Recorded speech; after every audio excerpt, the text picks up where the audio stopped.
So I have to warn people ahead of time. I am, excuse me, babysitting my daughter's dog. Okay. If a breeze goes by the front door, he may bark. So I'll just put it on mute if that starts to happen. Absolutely. No, that's fine. And Louise, are you on camera? Because I can't see your face. Yeah, I could see a desk. Some papers. I put it on video. Yeah. It's not working. I didn't do anything. Okay. Oh, there we go. There you are. Perfect. Okay. Oh, that's great.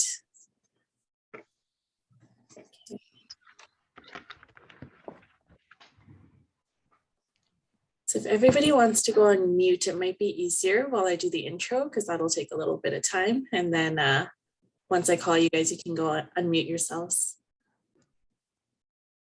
Okay. Welcome everybody who's joined us so far. We'll get started in a few minutes. We're just waiting for some more people.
Thanks to those that have joined us as attendees. We're going to wait a couple more minutes before we get started and we stream out.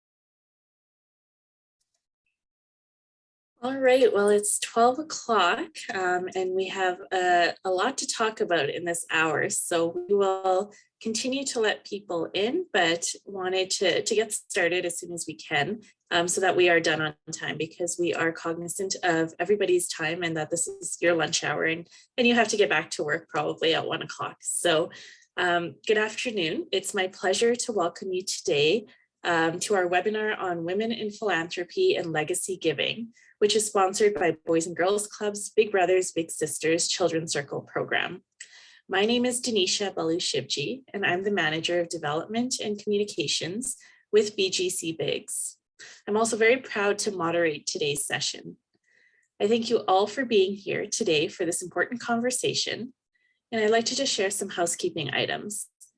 Please note that this webinar is being recorded and closed captioning is available to anyone if you click on the button at the bottom of your screen to include subtitles. We are also streaming this webinar live on our BGCBigs Facebook page. The recording for this webinar will be available on our webpage, and we will share that link with you after the session. In the spirit of reconciliation, we wish to acknowledge that we are on Treaty 6 territory, the traditional meeting grounds, gathering places, and traveling route of the Cree, Saulteaux, Blackfoot, Métis, Dene, and Nakota Sioux. We honor and respect the elders, the history and languages and ceremonies and cultures of the First Nations, Métis, and Inuit, whose footsteps have marked these lands, past, present, and future. Boys and Girls Clubs Big Brothers Big Sisters, or BGCBigs, is a community-supported organization committed to the healthy development of children, youth, and their families by providing safe places, positive relationships, services, opportunities to develop personal strengths and interpersonal skills that enhance their long-term success in life. Over the past year, we've had to respond quickly to the new challenges that each and every one of us is facing, and we've had to adapt quickly to the needs of our community. Some of what we've been able to do includes moving from in-person to virtual tutoring to ensure that we have minimal learning loss, dropping off grocery gift cards to ensure that our families have food on the table, and providing tenting equipment so that our families could camp in their own backyards while they had to distance from others. You'll find that our annual report will have much more information of what we've been able to do the last year. And I will kindly ask my colleague to put that link in the chat for you to access after the webinar. But today we're here to talk about the future. This webinar today is hosted by our Children's Circle program. And the Children's Circle program recognizes and honors those that have included BGCBigs in their wills with a future gift or have made an outright gift to our endowment fund. Gifts to our Forever Fund are not spent. They are invested in perpetuity through our partners at the Edmonton Community Foundation, and only a portion of the annual investment income is used to support our programming every year. This ensures that we have enough capacity and money to plan for the future every single year for generations of children who we might serve. Today is our second webinar in a series of webinars, and is a special one because we get to speak with 3 community leaders who are also part of our Children's Circle Advisory Committee. I'll take a moment to introduce each of them now, and then we'll get into our questions. First, I'd like to introduce Carole Kuypers. Carole has been involved with BGCBigs since 1982, when she was matched with her little sister, Vina, who is also on the call today. Their relationship has continued to grow, and they are still great friends 38 years later. And I understand next week will actually make their 39th anniversary, which is very exciting. Understanding the significant role that BGCBigs can have on the life of a child, Carole has continued to advocate for our organization today. She is a true entrepreneur, owning and managing a small business for 29 years prior to becoming an IG wealth management consultant in 2012. Next, I'm pleased to introduce Vina, who was matched with her big sister Carole on November 8th, 1982, when she was 8 years old. Having been matched with Carole has made a huge impact on Vina, as she was raised by her single mom, along with her older and younger sisters. Vina has shared with us that BGCBigs has forever been a huge part of her life, as she views the organization that allowed her to have an extended matched with Carole. She feels she not only gained a big sister, but a whole additional family through our staff. And last but not least, I'd like to introduce Louise Hayes. Louise Hayes was the manager, organizational liaison of the Alberta Indigenous Relations, and spent the majority of her career working with Métis and First Nations people across Canada. Louise has served on a number of volunteer organizations, including the University of Alberta Board of Governors and the Senate. And she is also a long-serving member of the BGCBigs Board of Directors and received the President's Award in 2018. Currently, Louise volunteers on the board of the Edmonton Public Schools Foundation and Aboriginal Head Start, in addition to several other community commitments. In 2011, Louise received the distinction of an honorary doctorate of laws from the University of Alberta, and in 2012, received the Queen's Diamond Jubilee Medal and the Senate 150 Medal since then. We are thrilled to have the 3 of you here with us today, and I will just get started with our questions. Our first question will go to Louise. So Louise, if you wanted to unmute yourself, I will ask this question. given what we're here to do today, can you tell me what the term legacy means to you? And how is that a factor in your motivation to give back? Well, for me, legacy means giving back and putting something into your will. And I've always been motivated by trying to make a difference, and particularly for kids. We know the work that is done by BGCBigs, and I think that anything we can do to enhance that work. It's been extremely difficult with the pandemic. I mean, it's coming up to 2 years, and I don't know about others, but my time concept is all mixed up because I can never figure out when something happened with so much, time lapse in seeing actual people.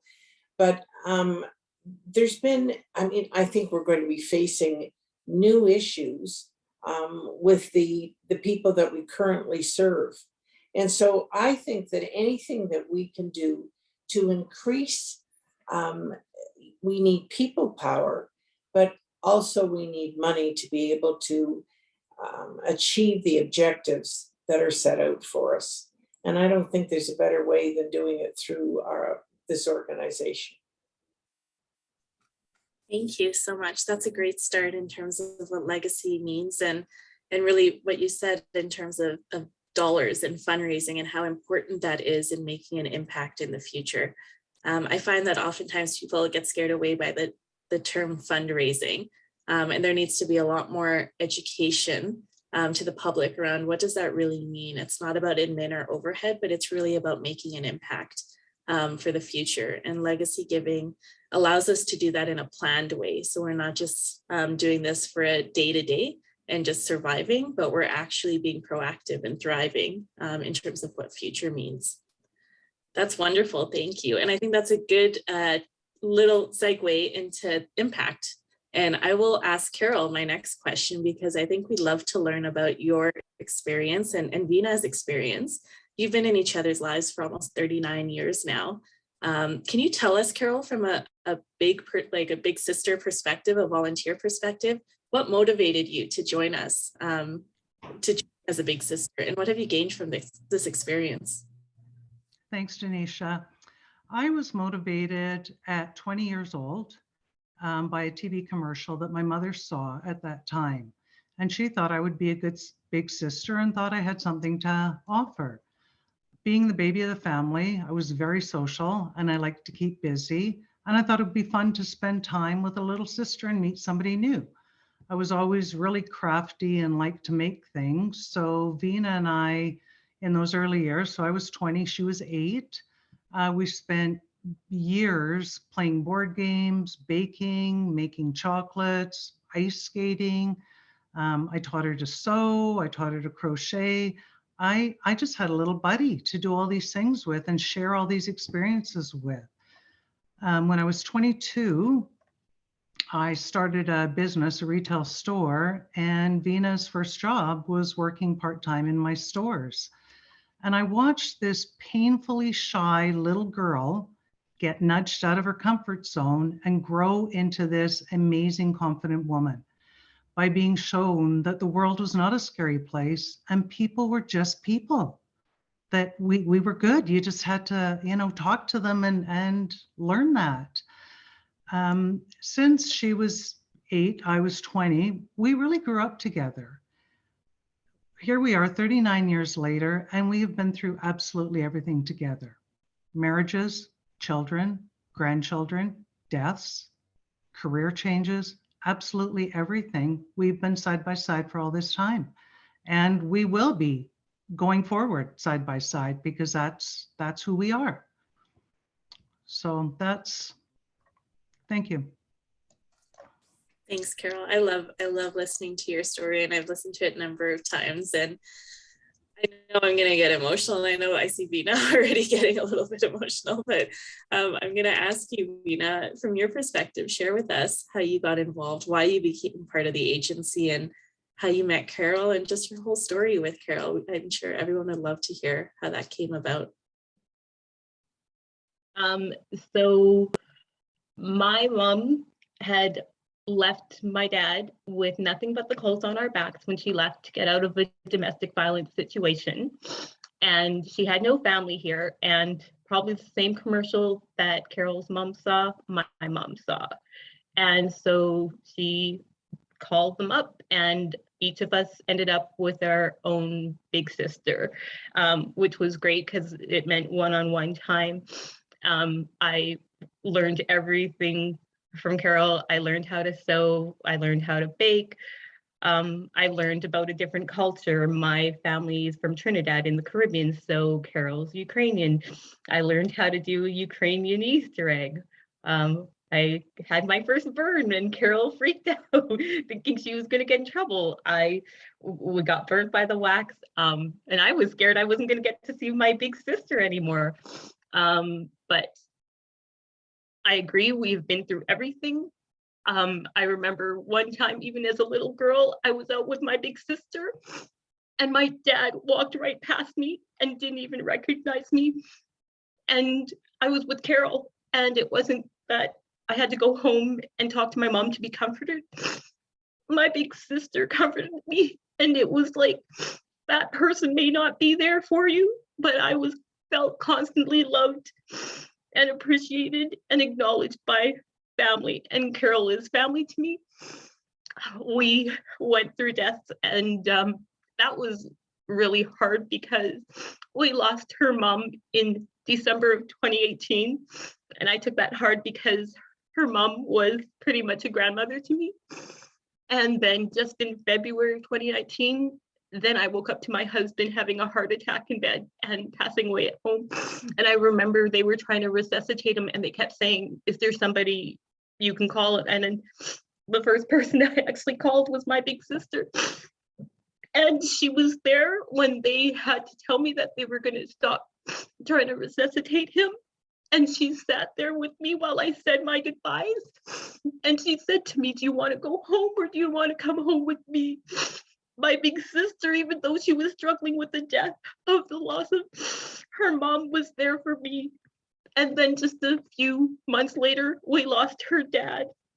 And through all of it, it was like my big sister struggling, and yet she still gave me strength and has always been there to root me on, has been my protector. And every time I feel like I can't do something, Carole's sort of like, we're not at the ceiling, we can raise this roof. And I think anybody who's thinking about getting their children involved, they definitely should do it, because the bonds that they're created are amazing and will last a lifetime if you choose them to. But it opened me up to so many experiences that I wouldn't have learned had I not been part of this organization. Thank you, Vina. Thank you for sharing and for being vulnerable. It's not easy to share your story. The fact that you've been able to do this for us with a message of how it has impacted you has made such a difference from all of us. I'm going to go a little off script here. I haven't talked to any of you about this, but I think the impact of your story it means so much to me. And I'd like to open it up in terms of Louise or Carole. Did you have anything you wanted to say or share to Vina, just to respond to her story? Or Carole, I know you've been with her every step of the way, but I know, Louise, you've seen these types of stories in your 30 plus years with our organization. And if you have something to add, we have some time and would love that dialogue between all four of us. Well, I have to say how much that story had an impact on me. It's very similar to your own, Denisha. And when you hear about the impact of having a big brother or a big sister, and I mean, I know of many that have been like Carole and Venus, but I want to put a plug in that yes, I want young women to think about it, older women, any females to do it. But if we could put a plug in for the necessity for men, and it's a scary time for men, because it's just a scary time with things that have been going on pre and post pandemic. But how desperately we need big brothers too.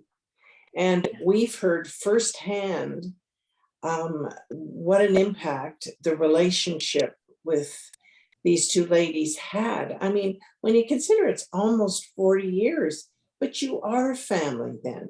And I mean, I think it's a beautiful story of sharing love and friendships and culture. And I mean, it encompasses so much. And that's why legacy giving allows us to continue this very important work, because I don't want to take anything away from their relationship, but there's many relationships like this, and they make a difference in somebody's life. And I think that once people do some volunteer work, I don't think they have any idea the impact it's going to have on them as well. It's about giving, but you get back so much more in return. And if I could encourage anybody, I would encourage them, look into it. Thank you, Louise. Carole, do you have anything you wanted to share? Because I think that's a great segue. Louise just talked about the benefits of being a volunteer, of your personal experience. We know the impact it has. Both Weena and I can speak to the impact of being former little sisters, but as a volunteer, can you share with us how it made you feel, what the benefits were to you? Right. Thank you. I totally agree, Louise, with all of that, in that, you know, we can have such a huge impact by sharing a little bit of time. And I don't think I realized, well, I certainly didn't realize actually, we did an event with Big Sisters, Big Brothers, about 4 years ago today at the Lobster Lovers. And Veena and I spent a couple of weeks getting ready for that and having conversations and talking. And I myself did not realize the impact I had until that time. Because we just went through life together and we did these things and we were always there and we were always connecting, we were always talking. But to hear those stories about how included she felt. To me, she just blended in and was just family and was just always there. I remember my niece saying to me one day, and they're about the same age, and my niece said to me, I never quite understood who Veena was and why she was your little sister.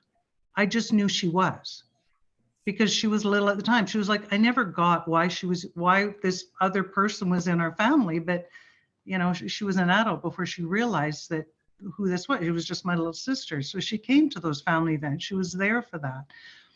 So it was really incredible to me to hear the stories of being welcomed into the family, because she just was, you know, my family loved her. If you know, ran into her wherever, she was just part of it. So yeah, it's just been a great experience. It's been a great journey. And I would like people to know that it's not a massive commitment of time. You know, when I joined and was matched, the commitment was 5 hours a week, 5 hours every week. And now we look at our time 40 years later and I think, wow, 5 hours, that's a lot of time. You know, it wasn't one evening, it was 2 evenings or a Saturday or a Sunday.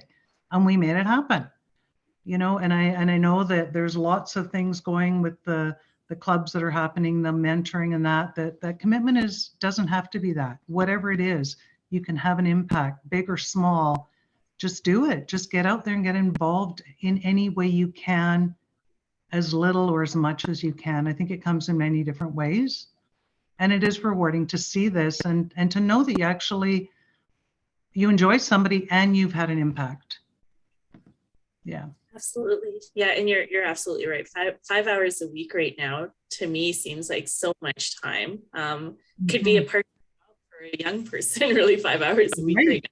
Yeah. But that's not what our mission, our goal is. Like you said, it's really about that consistency, which you guys have so remarkably demonstrated. It's just being there for each other. It doesn't matter if it's 1 hour a week or if it's 5 hours every 2 weeks. Just the fact that a little sister, a little brother can count on having someone there in a consistent way, that's really all that matters. There's not really a set, oh, if you don't meet for 2 hours, then your match is closed. Like, we don't do that at all. It's about having a consistent figure in your life. Absolutely. Wonderful. I'll go to the next question, but feel free if any of you have anything to say, just to come off mute. This is an informal conversation between the four of us, which I'm sure other people who are listening right now are just listening and enjoying, and hopefully take away something from. But I'm going to switch gears a little bit here so that we're not crying this whole session for the next 45 minutes, and really talk about, and I'll go to you, Louise, first, but you shared a little bit about this, but for you personally, given how much time and how much commitment you've given to our organization, but not just ours, several others in the community, what do you personally hope to accomplish with your giving, both today and in the future? So I guess what I'm asking is, what's the problem you want to solve with your time? I want to make it better for kids. I mean, for not just kids, but for teenagers. I would say that most of the kids, the majority of any of the people that we're working with are vulnerable. They don't have a great situation, and they don't have someone positive in their life. And I think that's really one of the critical things, that they always have somebody that's an advisor, a shoulder to lean on, somebody who cares about them, doesn't want anything from them other than to be able to help them. And I don't mean being a do-gooder.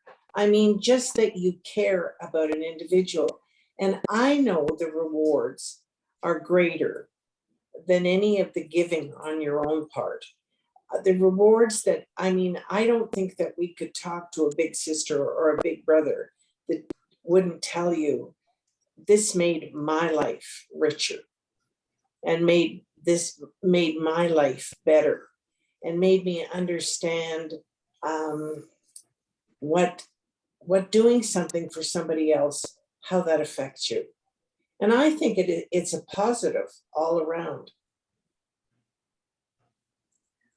No, that's great. Carole, Vina, do you have anything that you want to share? And don't want to put any pressure on you, but I guess this big question about, especially right now with COVID, and I know we'll talk a bit about COVID later, but what is this big problem that we're trying to solve, whether it's through our agency, through the nonprofit sector? The fact that you both have given your time as well in different ways, by even being part of this Children's Circle Advisory Committee, you're giving your time. Why? Like, what are you hoping to accomplish?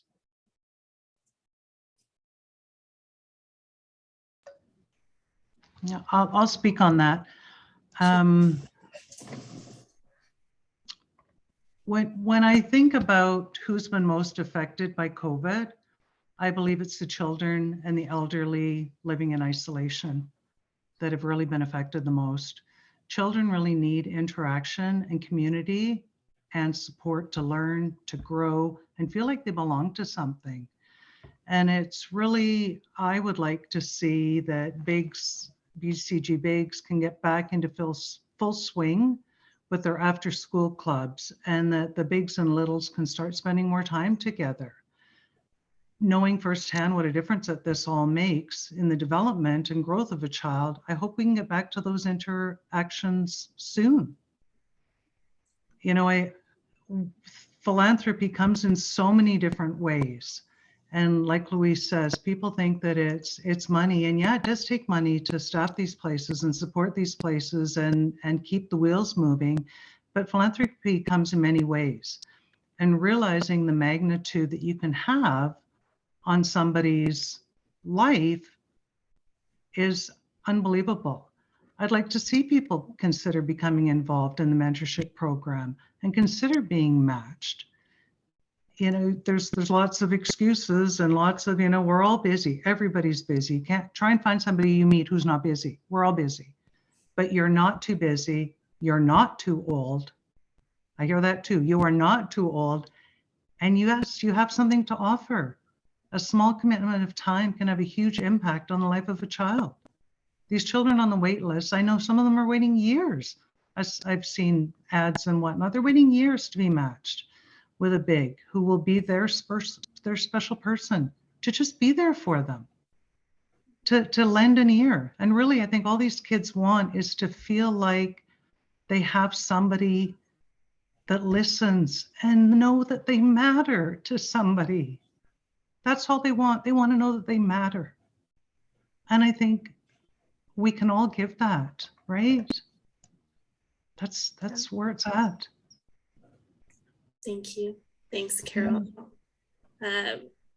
Vina, if you have anything to add, feel free to just unmute, but I also don't want to put you on the spot. So maybe I'll also, did you want? It's fine. For me, I definitely just want to touch on what Carole said. As a little, I think people think that if you're big, things are going to cost a whole bunch of money. And I don't think people realize that kids just want to feel loved and your attention. All they want is your time, whether it's just playing outside, playing a board game, or just like having these conversations where you're actually just listening and being interactive with them. That's what makes a huge difference in a little life. And you know, whether you have lots of time or little time, it's just the amount of time you spend with somebody as a little, that's the perfect amount. You're giving them your one-on-one attention, and it makes a huge difference. Carole and I were talking about it, and she's like, wow, you got a really good memory. And it's like, but it doesn't matter what we did, because we did it together, and those are creating bonds. And as a little, I think some people think, well, because they're from a single family home, they're going to be these troublemakers. And well, you're making an impact on their lives. You're helping them become like better members of society later on. With bigs, you guys are teaching them that there aren't limits. There's tons of times, even now, where with Carole, there are times where I'm like, okay, I think that's all I can do. And she's like, well, no, it's sort of like, I'll put up the roadblocks, and she helps like just kick them right down. And it's like, she, like, even with her daughter, like she's always like encouraging her daughter. And I'm always surprised. I'm like, you know, like it didn't stop with me. She continues to make an impact, and she wants like people to be better and be part of a community. Her mom was the same way. So I think with this organization, it's really important to keep this organization going, because it makes a huge impact in the lives of so many. And I think it's like a beautiful organization, and I can't say enough about it. To me, it definitely is family to me. I can't even see Liz, the director, without crying, because she matched us and she still remembers our name. These kids are not just numbers, they're family. Thanks so much, Vina. Let's talk a little bit about philanthropy, getting back to philanthropy and what that means, because you all did a great job of saying it's not just about money, and it's not. It's about giving back however you choose and are able to give back. And Carole, I'll start with you. You've been a big sister for almost 40 years. You are now sitting on our advisory committee for Children's Circle.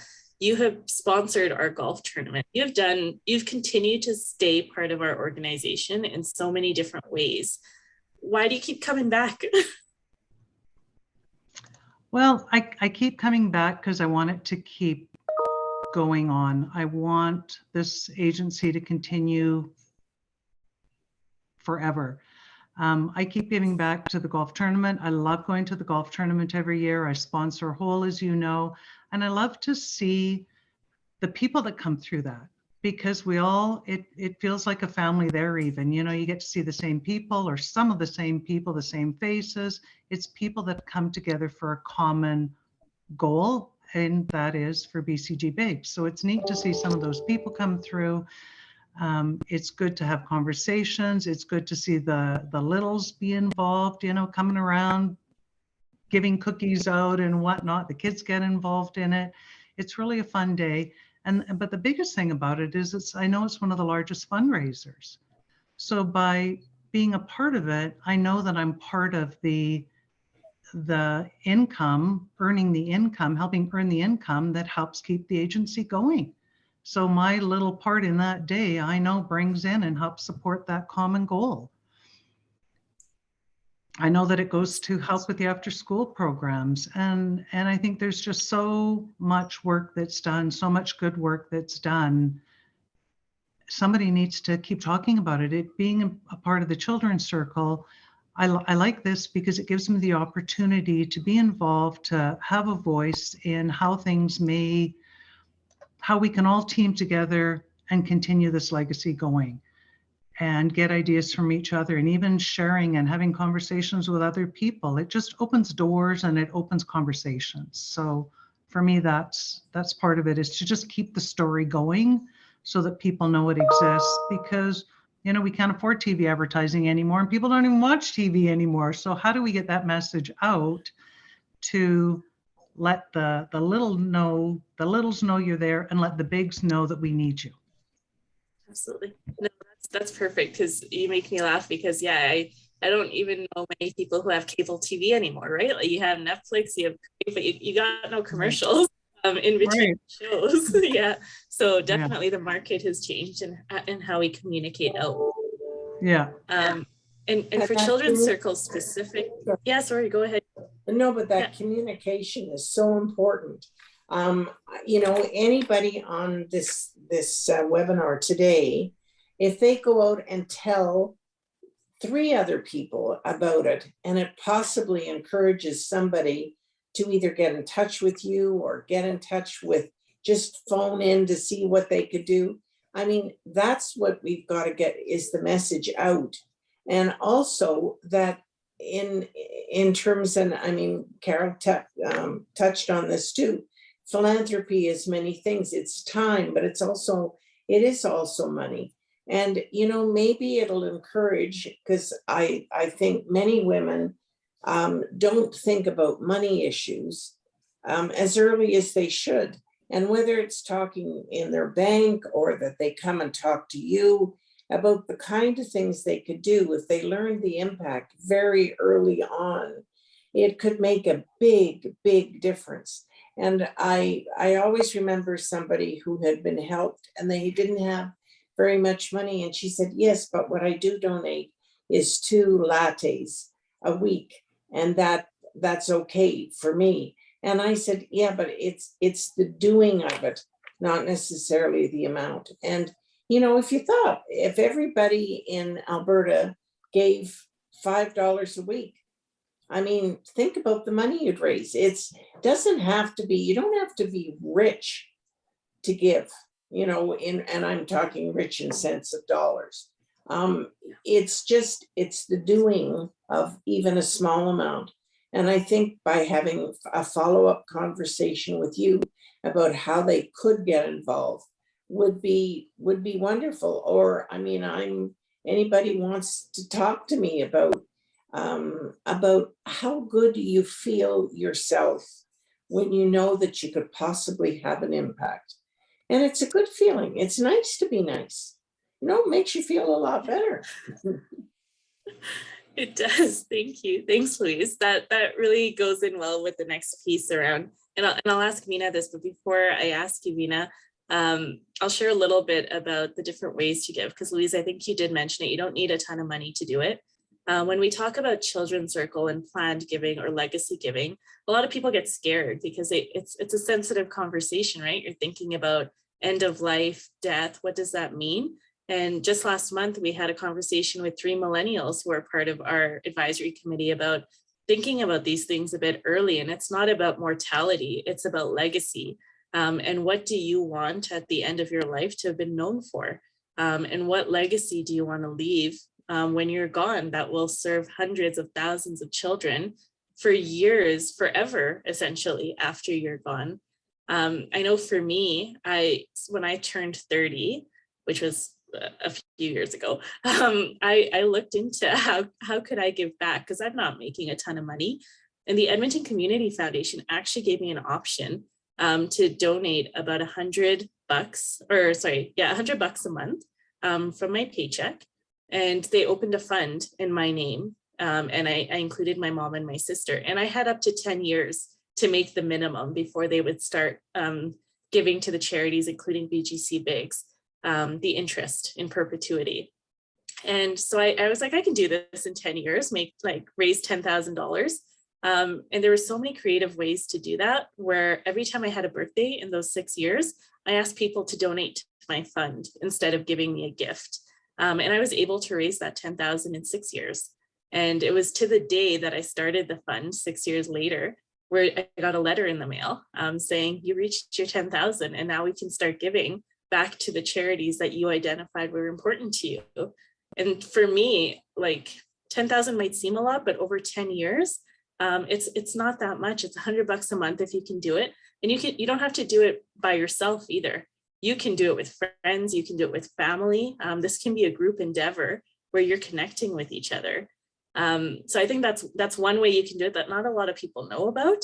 But Veena, I wanted to talk to you because we had a Children's Circle meeting last month, and you shared with our team that you decided to be part of Children's Circle as a member as well. So not just advising us or giving us guidance, but you actually walked the talk and left something for us as an agency in your will. And I'd like for you to share with us, if you're comfortable, what that meant to you and why it's important and how it worked, because we chatted yesterday about this and you taught me stuff about taxes and things like that. So yeah. So I think we all think we're going to have all this time, and especially during this pandemic, I think it's really made us realize anybody can go at any time, whether they're young or older. And I think some people don't do, I think I was having a conversation with somebody about like when people choose to do a will. Sometimes it's like they won't do it until they're married, they buy a house, or they have children. For me, like I said, Stephen passed away. Well, I woke up and he was having a heart attack and died. He died without a will. And I think it is important. Like I decided when I was doing up my life insurance, I was going to make sure that there was an allocated amount that goes to this organization. And so it's like, it's not even like I'm having to save up the money. I just know this is how much my life insurance is for. And this is the percentage that I want to donate to this organization. And that way it's allocated, because if you die without a will, somebody else is choosing for you how they're spending the money that you've left. This is important to me because it would be no different than leaving it to a family member. This organization has been an additional family member to me. And considering that what you guys do, where I always think of this organization as like a fairy godmother, where you guys are sprinkling magic, and the magic that you guys are giving children is hope. And I can't think of like a better organization that somebody would want to give to. When you give back to children, you're giving back so much to them, and they are growing up with a more positive outlook on life. And to me, they're going to be great members of society because of it. So thank you. wow. I need a minute. Sorry. Thanks, Veena. That was impactful. And as a communication person, I'm going to take that clip and just rewatch it over and over what you just said, because it means so much. I know we have about 20 minutes. Well, we have about 15 minutes left. And I do want to make sure we get people out. So I have one question for all of you, if you're willing to answer. And I know we've talked a little bit about this over the course of the last 40 minutes, but COVID and the pandemic, like I shared at the beginning, it's made an impact on each and every one of us. I think that nobody can say it hasn't affected their mental health in some way or another, regardless of what socioeconomic or race or anything that geography that you live in. But I do think that the kids and youth that we were helping before the pandemic started, it's only exacerbated their challenges. And not in any way to say that we as an agency are here to save them, because we're not. They are strong, resilient, empowered children and youth. And I think we're just here to help support however they need support along the way. And I think we've learned over the last 20 months that school has been challenging for them because they've been in and out of school. So there's a learning loss there. There is isolation, there's anxiety. We've had to switch from in-person mentoring to virtual mentoring, which is not easy because we all know the impact of connection and relationships. So I guess my question to you is, from your perspective, what has changed over the last 20 months for yourself, for the kids that we serve, that you've seen, for the community in general? And what's your hope and dreams for the future? Assuming we're at the tail end of this, there's a light at the end of the tunnel.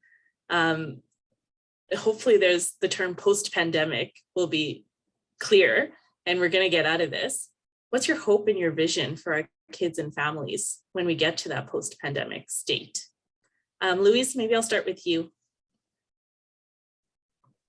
I want to quote Vina. I love that about sprinkling magic and its hope.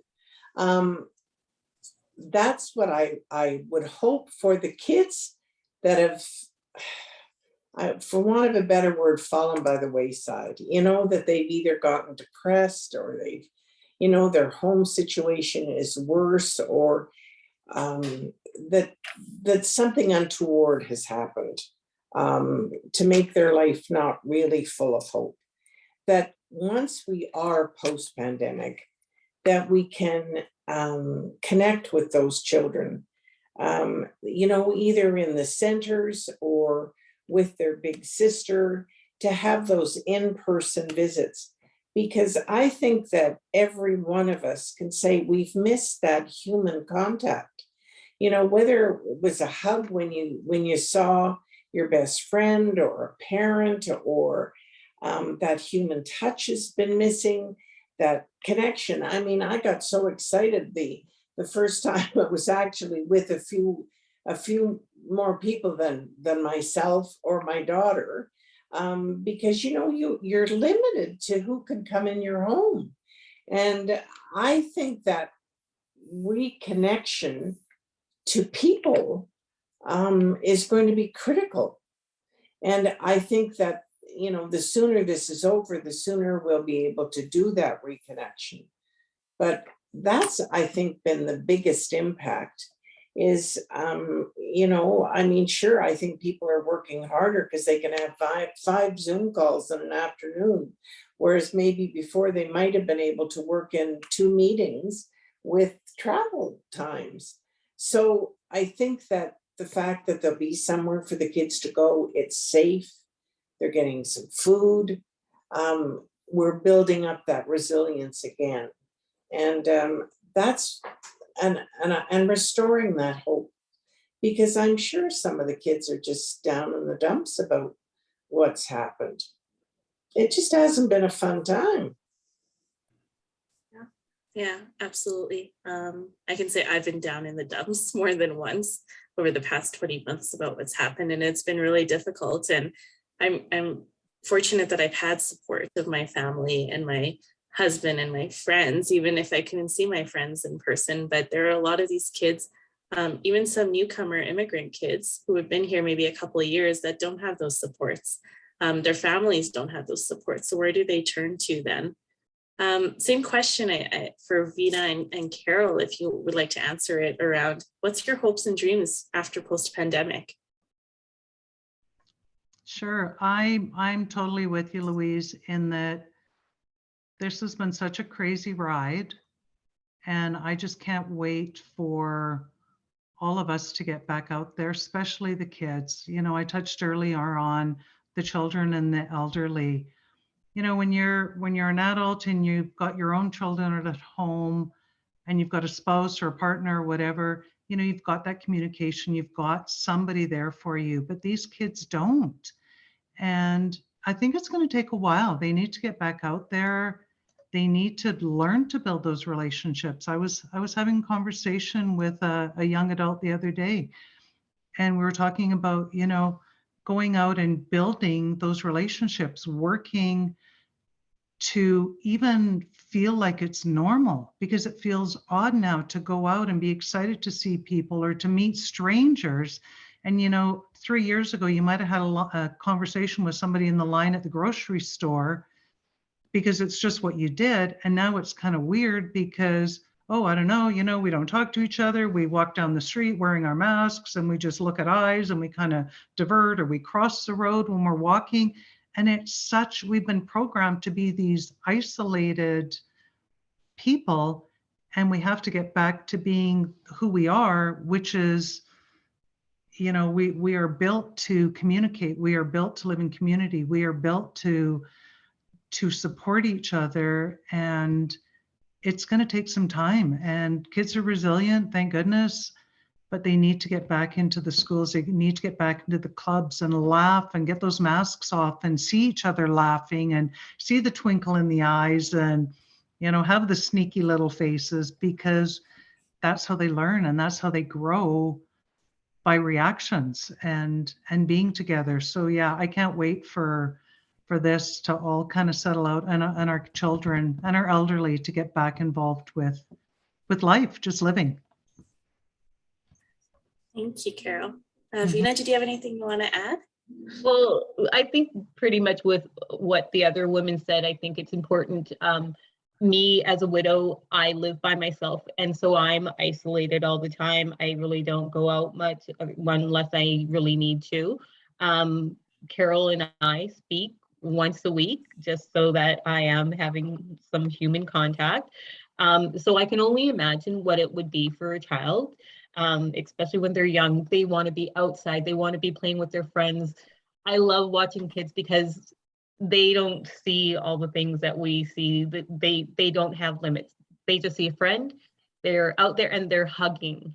And yeah, I hate seeing everyone with the mask, because it's like, sometimes you see a little kid and it's the way they say it that that there's a smile under that mask, and you're just saying hi back and they don't know you're smiling back. And so I think it'll be great after this pandemic where they can get out and have these bonds with their bigs, and through the organizations, the different after school programs. It is human contact, so important. So that's what I wish for all the littles. Thank you.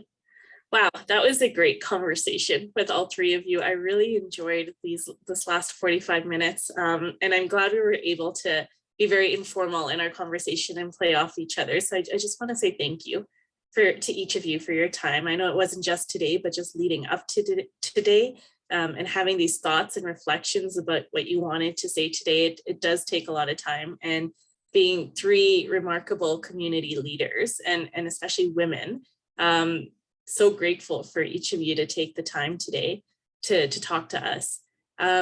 For people listening, if you're interested in learning more about how you can leave a legacy, and you don't, like we said, you don't need millions of dollars to do this. $10, $5, the whatever a coffee costs these days, we can work with that as well, and you can work with that. We'll put in the chat, and I think it's on the screen as well, our website where you can contact me directly if you have any questions whatsoever. We're also really proud to be part of the Willpower Campaign, which is going on across Canada.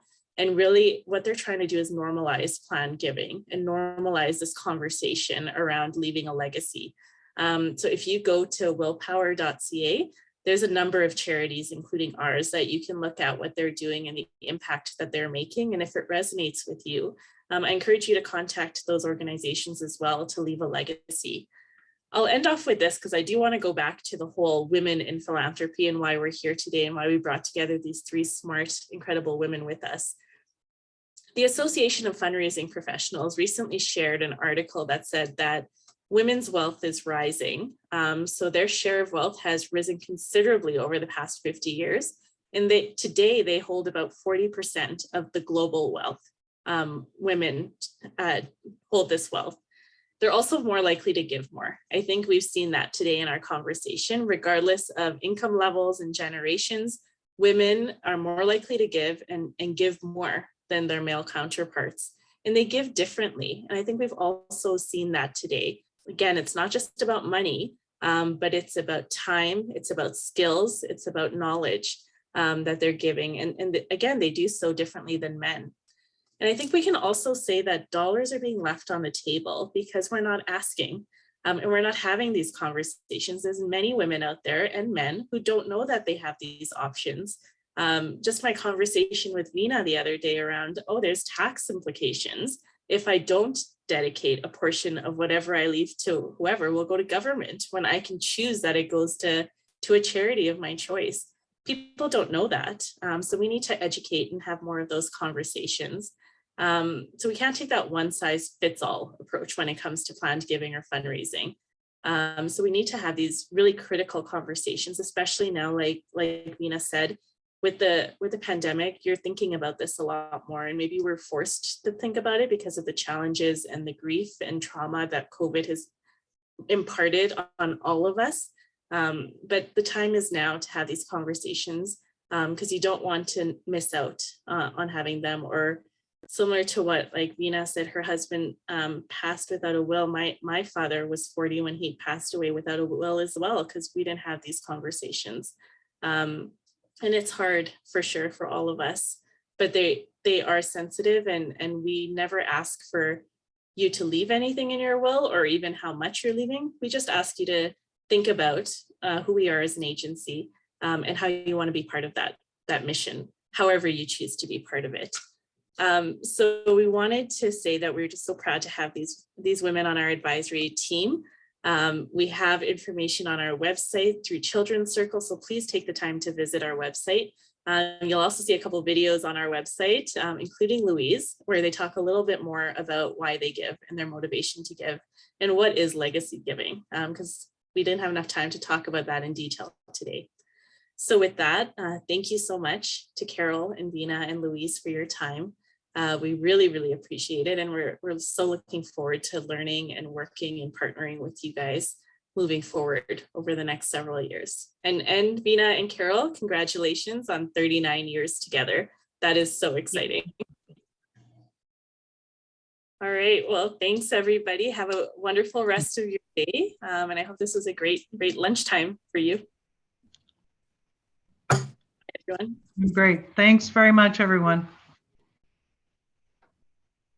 Yes, thank you. And I wish you all, and I hope you have a nice rest of the week and a good weekend. And the nice weather continues. Yes, thank you. Have a good day.